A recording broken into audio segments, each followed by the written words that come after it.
Company अपनी capital race करने के लिए शेयर्स इशू करती है, जिसे कहते हैं share capital. Hello everyone, my name is Babli Jain from Fukey education.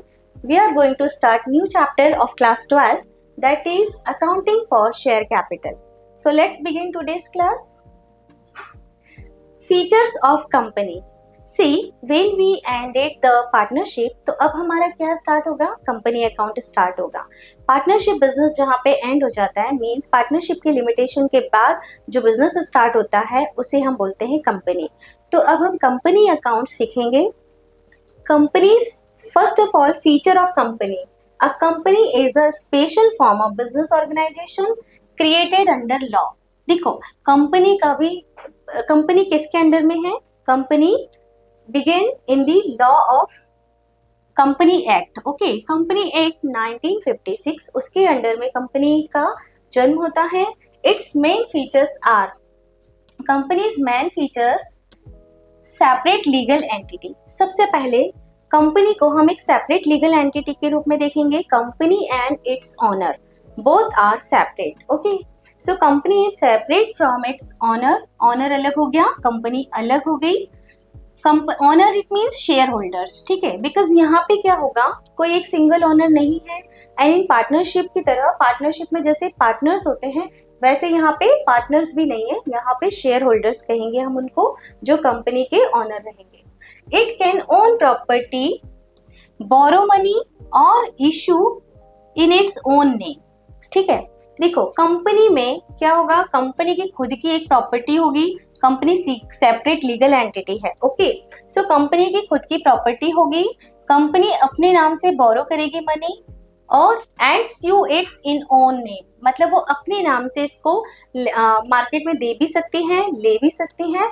Company एक सेपरेट लीगल एंटिटी है, इस कॉन्सेप्ट से हमको इसे देखना है। आर्टिफिशियल पर्सन, कंपनी एक पर्सन की तरह ट्रीट करेगी, बिकॉज एज वी टोल्ड कि कंपनी अपने नाम से प्रॉपर्टी परचेस करेगी, अपने नाम से वो बोरो कर सकती है मनी को, वो अपनी खुद की उसकी एक सील होती है जिसके थ्रू अपने डिसीजन लेती है। तो यहाँ हम कह सकते हैं कि कंपनी एक पर्सन की तरह ट्रीट करती है। But as us, company is not a natural person. Okay, company कोई natural person नहीं है, company is an artificial person. Okay, why artificial person? Because it is created by law. It is not a natural person. It can do business like a real person, but it is artificial person because it is created by law. Okay, यहाँ तक clear हुआ कि company एक artificial person है। It can work as a person, but वो कैसा person होगी? Artificial, because its birth is by law. And limited liability. So what is the meaning of limited liability here? Share holders are responsible only up to the amount unpaid on their shares. It means जो company है, for example we can say ABC Limited, this is the name of our company. Okay, and इस company में बहुत सारे share holders होंगे, तो company एक अलग हो गई और उसके शेयर होल्डर्स वो अलग हो गए, right? Shareholder it means owner of the companies. अब now company as a company artificial person, ठीक है, कंपनी एक आर्टिफिशियल पर्सन है और जो शेयर होल्डर है they are separate entity, company is separate legal entity. So now share holders having limited liability, जैसे हमने पार्टनरशिप में पढ़ा था और सोल प्रोप्राइटरशिप में पढ़ा था कि वहाँ पे लायबिलिटीज अनलिमिटेड होती है ऑनर की, बट यहाँ पे शेयर होल्डर्स की जो लायबिलिटीज है वो अनलिमिटेड नहीं है, वो लिमिटेड रहेगी। कैसे? जितने का शेयर उन्होंने परचेज किया है, मतलब जितने के वो ऑनरशिप रखते हैं कंपनी में, उतना ही उन्हें पे करना है। ओके, उससे ज्यादा नहीं करना। फॉर एग्जाम्पल, मान लो कि एक शेयर होल्डर है, उसने 100 रुपीज का शेयर परचेज किया कंपनी से, ठीक है, और उसने इसमें से 80 रुपीज तक पे कर दिया है ऑलरेडी। अब now he will pay only 20 rupees, because he has to pay only 100 rupees. तो 100 में से 80 ऑलरेडी पे किया था, 20 ही देना है। So he is liable for 20 rupees only. Okay, उससे ज्यादा के लिए वो लाइबिलिटी नहीं रखता। 20 रुपीज उसने पे कर दिए, टोटल 100 हो गए, now it's liability is over. Okay, so this is the limited liability concept. Now proper features of a company, we are discussing features. So perpetual succession का मतलब क्या होगा यहाँ पे, see these are features, okay. So company continues to exist even if its members die, leave और change. Perpetual succession का मतलब होगा कि company never ending, okay, company will never end, company एक बार स्टार्ट हो गई तो वो चलती रहेगी, मेंबर्स उसमें आ रहे हैं या जा रहे हैं, इससे कंपनी के एग्जिस्टेंस पे कोई फर्क नहीं पड़ेगा। जैसे कि हमने पार्टनरशिप में देखा, पार्टनरशिप में क्या होता है कि जैसे ही पार्टनर्स, मतलब सपोज किसी पार्टनर की डेथ हो गई तो पार्टनरशिप एंड हो जाती है ना, वैसे यहाँ नहीं होगा। यहाँ पे कंपनी में कोई मेंबर आ रहा है या जा रहा है, किसी की डेथ हो रही है, किसी ने अपना शेयर चेंज कर दिया, ऑनरशिप चेंज कर दी, उससे कंपनी को कोई फर्क नहीं पड़ेगा, कंपनी का एग्जिस्टेंस बना रहेगा। Transferability of shares, shares of public companies can be freely transferred. Company में जब हम टाइप्स ऑफ कंपनी पढ़ेंगे तो उसमें दो टाइप रहेंगे, पब्लिक एंड प्राइवेट। तो पब्लिक कंपनीज के शेयर्स जो हैं वो फ्रीली ट्रांसफरेबल है। फ्रीली ट्रांसफरेबल इट मीन्स हम उनको किसी को भी शेयर कर सकते हैं। फॉर एग्जाम्पल, मैंने किसी पब्लिक कंपनी का शेयर खरीदा and now I have to give to other, मैं उसको किसी और को सेल कर सकती हूँ freely. Nobody can stop because यहाँ पे फ्रीली ट्रांसफरेबल की फैसिलिटीज है, ओके। Common seal, what is the meaning of common seal here? See, common seal it means used to be the official signature of the company। मतलब एक तरह का official signature होता है कंपनी का एक सील के थ्रू। सील इट मीन्स उसका सिग्नेचर, ओके। तो कंपनी की खुद की एक सील होती है, यानी कि खुद का सिग्नेचर होता है, और कंपनी एक पर्सन की तरह ही ट्रीट कर रही है, इसलिए वो अपनी साइन करेगी। अब वो कैसा पर्सन है? आर्टिफिशियल पर्सन, तो वो एक सील के थ्रू साइन करते हैं, ठीक है। तो कंपनी के जितने भी डिसीजन होंगे उन पे जो सील लगी होगी वो उसके सिग्नेचर माने जाते हैं। Now companies can be classified. अब हम कंपनी के काइंड्स देखेंगे। काइंड्स ऑफ कंपनी में कंपनी को हम कैसे डिफरेंशिएट कर सकते हैं? So on the basis of incorporation, मतलब उसके कंस्ट्रक्शन के अकॉर्डिंग हम उसको किस टाइप से डिवाइड कर सकते हैं। तो first, chartered company. Chartered company it means formed under a special charter, और ये कंपनी अब नहीं बनती है, this is very rare in India, ठीक है। अब ये कंपनी इस टाइप की कंपनी नहीं होती है। Charter means special authority, special order given by the government, okay. तो ये एक तरह का ऑर्डर होता है, it is given by legal entity और it is given by government, ठीक है। तो इस टाइप की कंपनीज अब नहीं बनती हैं। We can give the example of chartered company, so we can give the example of East India company, है ना, जो ब्रिटिश कंपनी थी, जो ब्रिटेन से आई थी, तो वो एक स्पेशल चार्टर के थ्रू यहाँ पे आई थी काम करने के लिए। Now statutory company. Statutory company का मतलब क्या होता है? Formed by an act of parliament, state legislature, for example RBI and LIC, ठीक है। The both are the company of the example of statutory company. इसका मतलब होता है कि इनको पार्लियामेंट के थ्रू बनाया गया है। इसके एग्जाम्पल में आप लिख सकते हो RBI, reserve bank of India, and LIC, life insurance corporation, okay. तो ये इसके एग्जाम्पल है। इनका भी लीगल बर्थ होता है एंड वो भी स्टेट लेजिस्लेचर के through, right. Registered company.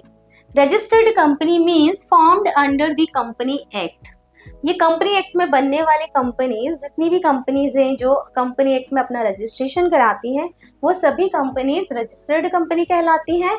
And we are going to study about these companies accounting. हमें इन्हीं की अकाउंटिंग पढ़ना है, रजिस्टर्ड कंपनीज की, ठीक है। तो हम इन्हीं की अकाउंटिंग के बारे में बात कर रहे हैं। Now on the basis of liability, देखो अभी हमने कॉर्पोरेशन के बेसिस पे देखे थे company types, now on the basis of liability. Liability के बेसिस पे there are two types of liabilities, limited and unlimited, okay. First of all, limited by shares. Limited liability क्या होती है? Liability limited to unpaid value of shares. It means, as I have given you example, for means 100 rupees shares we have purchased and in that we have paid already 80 rupees, now we have to pay 20 rupees, okay, so this is our liability। यही liability हमारी, because this is the unpaid। जो पे हो गया वो तो हो गया, जो unpaid है वो हमारी liability है and we have to give only this much amount, ठीक है। तो ये हो गई limited by shares। Liability. Clear? Now limited by guarantee. अब गारंटी का बेसिस पे क्या लिमिटेशन होगी? So limited liability limited to an amount guaranteed by members. It means जब इस टाइप की लाइबिलिटी कोई लेता है तो वहां पे वो कंपनी के वाइंड अप के टाइम पे जो भी डेफिशिएंसी पड़ेगी कंपनी को अपनी लाइबिलिटीज पे करने में, वहां पे कंपनी को हेल्प करने की गारंटी दे रहे हैं। ठीक है, तो ये गारंटी कब काम आती है? When the time of wind up of company. ठीक है, तो कंपनी के वाइंड अप के टाइम पे ये गारंटी काम आती है, राइट? उसकी लाइफ टाइम में नहीं। Unlimited liabilities. Unlimited liabilities company means member have unlimited liability. यहाँ पे अगर किसी ने अनलिमिटेड लाइबिलिटी वाला शेयर परचेज किया है तो इस टाइप के शेयर्स में क्या होगा? अनलिमिटेड लाइबिलिटी रहेगी। इट मींस कंपनी को जब भी जरूरत पड़ेगी this type of shares holder they have to pay and they have to take unlimited liability. मतलब उनकी लाइबिलिटी अनलिमिटेड हो जाएगी, उनको कंपनी की लाइबिलिटीज पे करने में हेल्प करनी पड़ेगी बिकॉज उन्होंने अनलिमिटेड लाइबिलिटी वाला शेयर लिया है। ठीक, तो this types of companies on the basis of liability. Liability के बेसिस पे limited by shares, limited by guarantee and unlimited liability company. इस टाइप की 3 टाइप हो गई। ठीक है, जिसमें सबसे ज्यादा फॉर्म चलता है लिमिटेड बाय शेयर्स वाला। Okay, it is very safe without any risk. Now on the basis of number of members. अब नंबर ऑफ मेंबर्स के बेसिस पे भी हम कंपनी को अलग अलग कैटेगरीज में डिवाइड कर सकते हैं। For example private and public company. Okay, so private company it means in the according to the members. Okay, so minimum 2 members and maximum 200 members will be there, right? And private company का एक और importance है कि in private company we cannot freely transfer shares. Okay, मतलब इसमें shares transferable नहीं हो सकते freely, right? Public company minimum 7 members and no limit on maximum number. Because यहाँ पे मैक्सिमम कितने भी मेंबर्स हो सकते हैं, इसकी कोई लिमिटेशन नहीं है। This is the public company, everybody can join it. Okay, shares freely transferable. अब शेयर्स फ्रीली ट्रांसफरेबल है, इसीलिए ये कंपनी कैसी है? ये कंपनी मतलब no limit on maximum numbers पे है। क्यों? बिकॉज कोई भी किसी को भी शेयर ट्रांसफर कर सकता है, कितने भी मेंबर्स बन सकते हैं इसमें। ठीक है, तो इसकी मिनिमम की लिमिट तो है मोर देन मतलब मिनिमम होने चाहिए 7 and no limit for maximum number. So share capital of a company. अभी हमने काइंड ऑफ शेयर्स देखा, हमने काइंड ऑफ कंपनीज देखा, अभी हम देखेंगे share capital of company. So the capital raised bye a company by issuing shares is called share capital. Company अपनी capital को शेयर्स के थ्रू मंगाती है, इसी को बोला जाता है share capital. It is the main source of finance for a company. और ये कंपनी के लिए फाइनेंस का सबसे मेन सोर्स है, कंपनी इसी के जरिए फाइनेंस इकट्ठा करती है। इसको हम ऐसे समझेंगे कि what is the meaning of share, ठीक, and what is the meaning of share capital.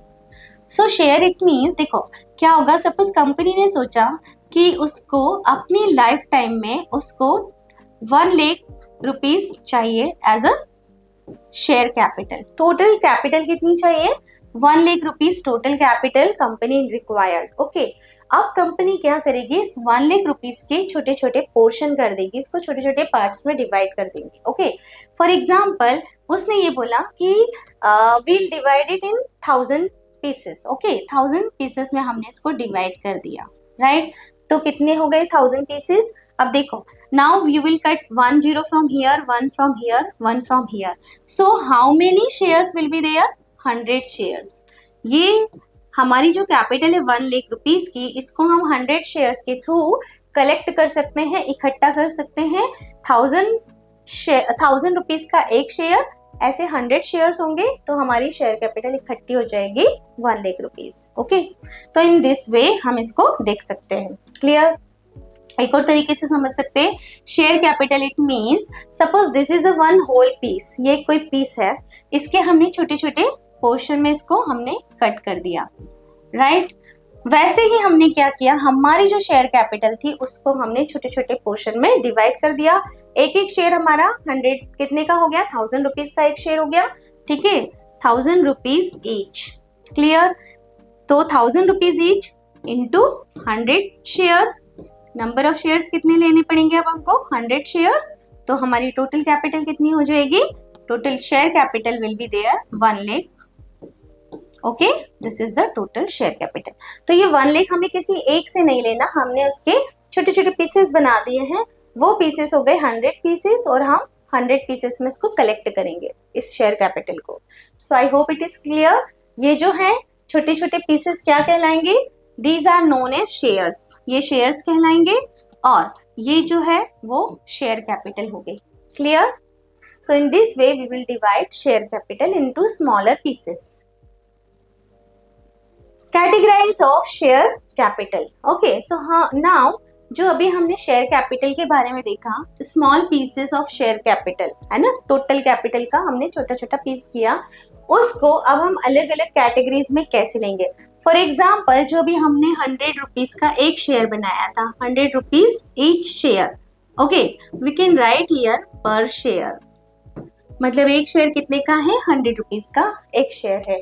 अब इस 100 रुपीज को भी कंपनी क्या करती है, उसको भी पीसेस उसको भी अलग अलग छोटे छोटे पोर्शन में इकट्ठा करती है। सबसे पहले हम ये समझेंगे कि यहाँ पे जो शेयर कैपिटल है उसकी कैटेगरीज डिसाइड कैसे होती है और किस तरीके से होगी। So see, first authorised capital. Authorised capital it means maximum capital of company can issue and it should be mentioned in the memorandum of association। ये memorandum of association क्या है, memorandum of association it is a one type of paper, one type of means information paper, जिसमें हम क्या करते हैं, सारी information देते हैं कंपनी से रिलेटेड। जैसे कि हमने पार्टनरशिप में पार्टनरशिप डीड के बारे में पढ़ा था, वैसे ही यहाँ पे एक ये आर्टिकल होता है मेमोरेंडम ऑफ एसोसिएशन, जिसमें कंपनी की ऑथोराइज्ड कैपिटल के बारे में इंफॉर्मेशन दी जाती है। और ये जो ऑथोराइज कैपिटल है it should be maximum capital, okay, ये सबसे ज्यादा लिमिट होगी, मैक्सिमम लिमिट होगी। कंपनी अपनी लाइफ टाइम में इससे ज्यादा कभी कैपिटल रेज नहीं कर पाएगी। एक लिमिट हमने डिसाइड कर दी, it should be maximum limit. अब उस मैक्सिमम लिमिट में क्या होगा, फॉर एग्जाम्पल अगर हमें लग रहा है कि हमारी कंपनी है and we required 10 lakhs in our company for whole life, उसकी पूरी लाइफ में हमको 10 लाख की ही जरूरत पड़ने वाली है, तो वो जो 10 लाख रुपीज हो गया वो हमारी हो गई authorised capital, okay. 10 lakh rupees हमारे लिए ऑथोराइज कैपिटल हो गई। इससे ज्यादा हम कभी भी अपनी कंपनी की लाइफ में इससे ज्यादा कैपिटल अरेंज नहीं करेंगे, ओके, बिकॉज ये मैक्सिमम लिमिट हमने सेट कर दी है। नाउ इश्यूड कैपिटल क्या होगा, issued capital this is the authorise capital, okay, ये है authorised capital. Now issued capital it means जितनी अभी आपको जरूरत है, सपोज आपको अभी तो अपनी कंपनी में ये ऑथोराइज कैपिटल आपने 10 लाख डिसाइड की, now you required only 1 lakh, ठीक है, तो आप क्या कर रहे हो, 1 लाख ही इसमें से इशू करोगे, है ना, 1 लाख की आपको जरूरत है, तो आपने 1 लाख शेयर्स इशू किए हैं। Part of authorised capital offer to the public for subscription, आपने सिर्फ इतने का ऑफर दिया पब्लिक को, so this 1 lakh rupees is issued capital. ये 1 लाख रुपीज क्या है हमारे लिए, इश्यूड कैपिटल है, ओके, बिकॉज हम इतने का ही ऑफर दे रहे हैं पब्लिक को, अभी हमें 1 लाख रुपीज की ही रिक्वायरमेंट है। अब नाउ जैसे ही हमने इसको पब्लिक में ऑफर के लिए भेजा, ठीक है, नाउ पब्लिक ने इसमें रिस्पॉन्स दिखाया, पब्लिक ने इंटरेस्ट दिखाया, so part of issued capital that is actually subscribed और taken up by the public is known as subscribed capital. अब इसमें से कंपनी के जितने भी शेयर्स हमने इशू करने के लिए हमने जैसे ही एक एडवर्टाइजमेंट डाला, पब्लिक का रिस्पांस मिला, पब्लिक का रिस्पांस जितने के लिए मिलेगा वो होगी हमारी सब्सक्राइब्ड कैपिटल, ओके। हो सकता है इससे ज्यादा के लिए आ जाए, हो सकता है इससे कम के लिए भी आ जाए, तो उसे हम बोलते हैं subscribed capital. Subscribed capital for example अगर इसमें से हमारे पास 80,000 के लिए सब्सक्रिप्शन आता है, मतलब 80,000 के लिए पब्लिक इंटरेस्ट दिखाती है, तो इतनी कैपिटल हमारी सब्सक्राइब्ड कैपिटल हो जाएगी, okay. Now called up capital. अब जो वो 80,000 है, right, that 80,000 is subscribed capital. अब हमें इसी में से मिलेगा, इससे ज्यादा से तो मिल नहीं सकता, बिकॉज इससे ज्यादा किसी ने इंटरेस्ट नहीं दिखाया। सो नाउ इस सब्सक्राइब्ड कैपिटल को, इसको भी हम छोटे छोटे पार्ट्स में डिवाइड करेंगे। Part of subscribed capital that company has asked share holders to पे।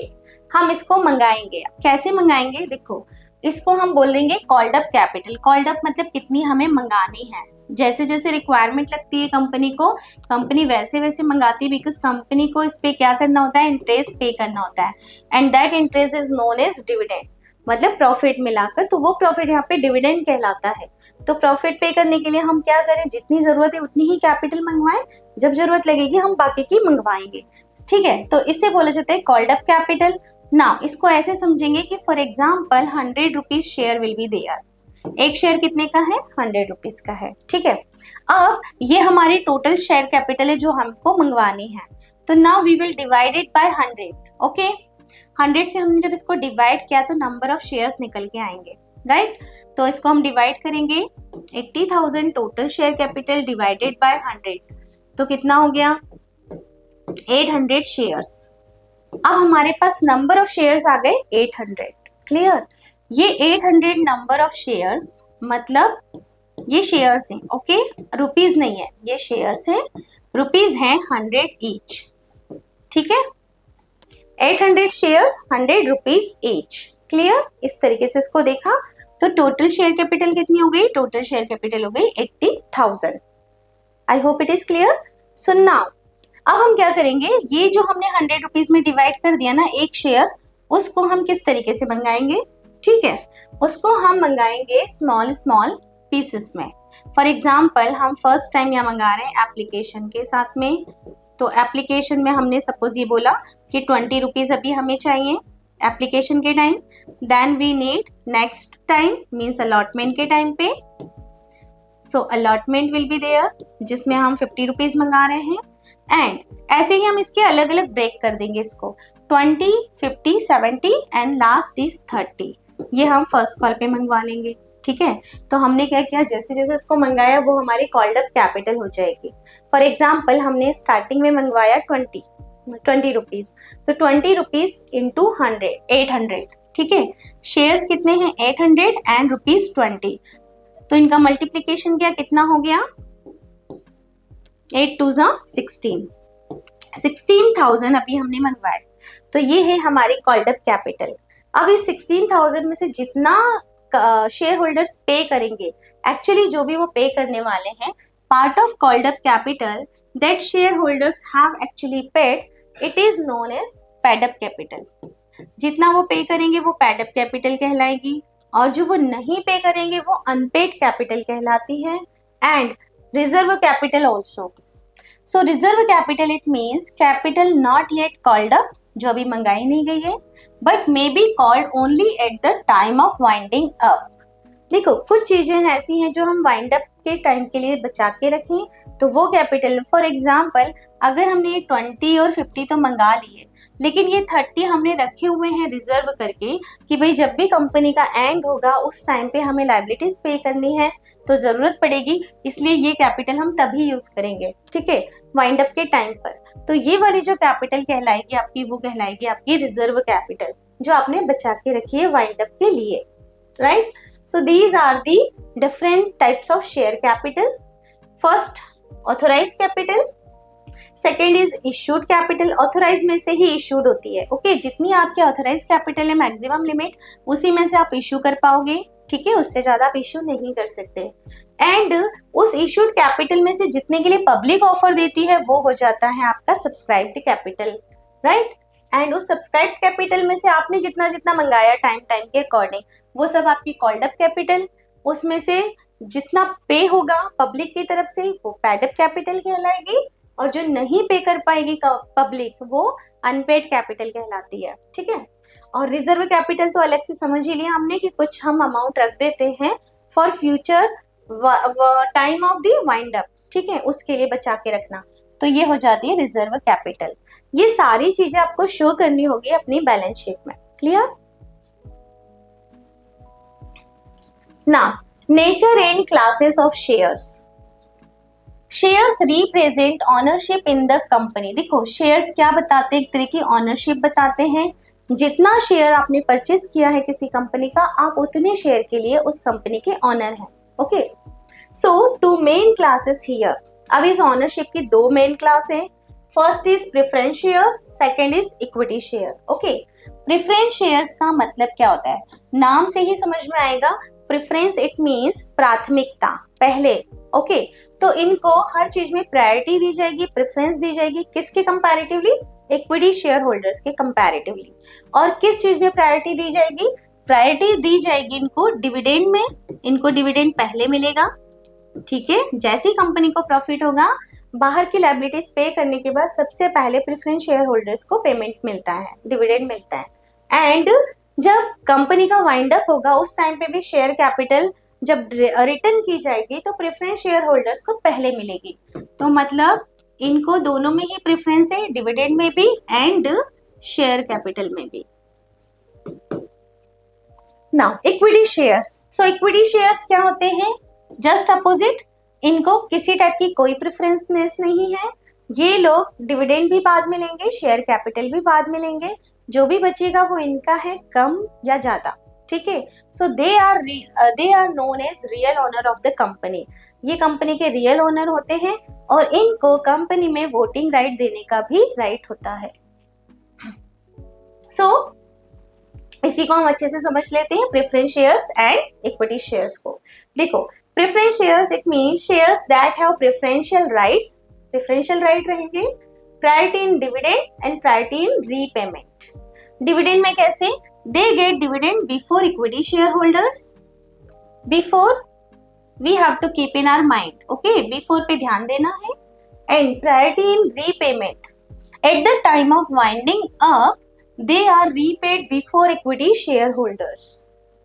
Types of preference shares, अब इसमें टाइप्स भी दिए हुए हैं, cumulative, non cumulatives, participating, non participating. Participating in the sense companies working active participation, okay. Redeemable and irredeemable. Redeemable it means those who will means उनका जिनका payment हो सकता है कंपनी के लाइफ टाइम में ही। मतलब ऐसे शेयर्स जिन्होंने प्रेफरेंस शेयर्स खरीदे हैं, रिडीमेबल प्रेफरेंस शेयर्स खरीदे हैं, तो उनको कंपनी से कभी भी जब भी वो चाहें वो पेमेंट वापस ले सकते हैं, मतलब वो कैपिटल अपनी वापस ले सकते हैं। बट इररिडीमेबल में कंपनी जब तक चलेगी तब तक तो इनको शेयर कैपिटल रिटर्न नहीं होगी, इनको रिटर्न तभी होगी जब कंपनी वाइंड अप होगी। Clear? Convertible and non convertible, मतलब जो शेयर्स प्रेफरेंस शेयर्स में कन्वर्ट हो जाते हैं, प्रेफरेंस शेयर से इक्विटी में कन्वर्ट हो जाते हैं, वो कन्वर्टिबल शेयर्स कहलाते हैं। और जो नहीं हो सकते वो नॉन कन्वर्टिबल शेयर्स कहलाएंगे, वो हमेशा प्रेफरेंस शेयर्स ही रहेंगे। ओके, सो इस तरीके से ये प्रेफरेंस शेयर्स के टाइप्स थे।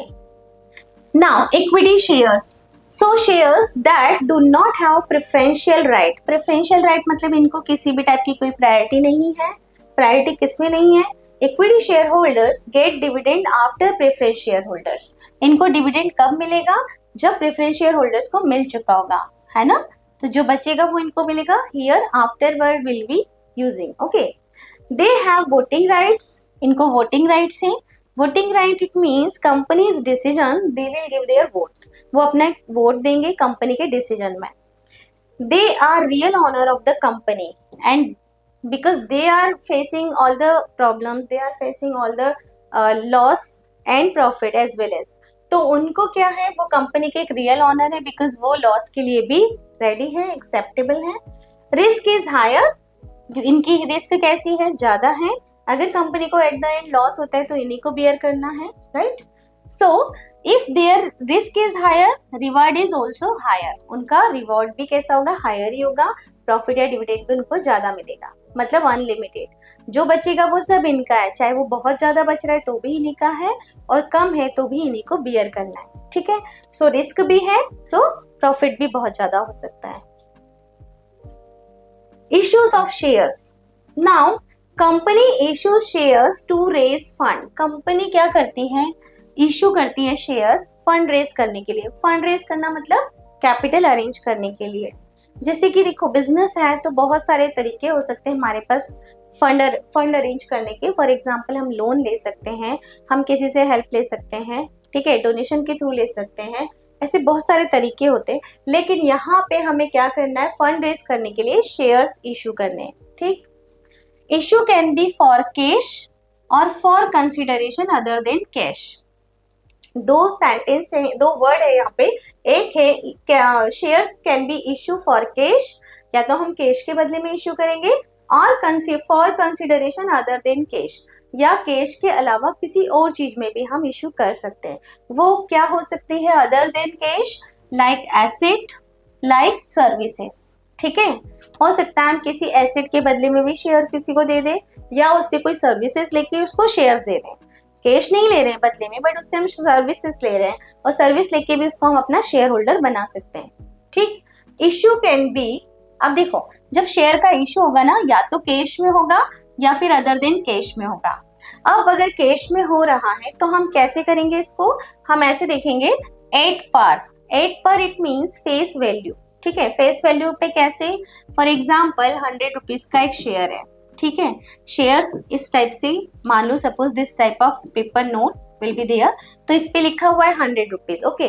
अब 100 रुपीज का शेयर है, उसकी फेस वैल्यू 100 रुपीज है ऑलरेडी, तो ये अगर इसी रेट में हम मार्केट में सेल कर रहे हैं, कंपनी सेल कर रही है, तो इसको क्या बोलेंगे, इशूड ऑफ शेयर एट पर, ओके, मतलब फेस वैल्यू पे हमने इतने में ही सेल किया।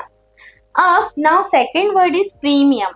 What is the meaning of premium? Premium it means above face value.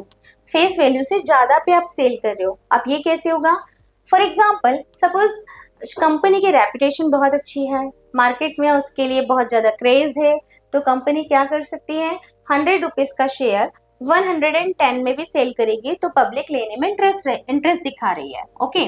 तो यहाँ पे हमने शेयर कितने में इशू किया, 100 रुपीज का शेयर था, we have issued at 110 rupees. तो ये जो 10 रुपीज एक्स्ट्रा मिल रहा है, that 10 rupees is known as premium. ये 10 रुपीज क्या है, this is known as premium, okay, means extra. ये एक तरह से प्रॉफिट है, right. Now at discount, company discount पे भी इशू कर सकती है क्या, discount it means below face value. तो जनरली अब ये नहीं होता है, अब डिस्काउंट पे इशू करना नहीं एक्सेप्टेबल है, नाउ जनरली प्रोहिबिटेड एक्सेप्ट इन स्पेशल केसेस ओनली। मतलब इसका मतलब ये है कि कुछ स्पेशल केसेस होंगे, उसी में आप डिस्काउंट पे शेयर इशू करोगे, अदरवाइज आप डिस्काउंट पे इशू नहीं कर सकते हो, इट इज प्रोहिबिटेड, ओके, मतलब ये बंद है।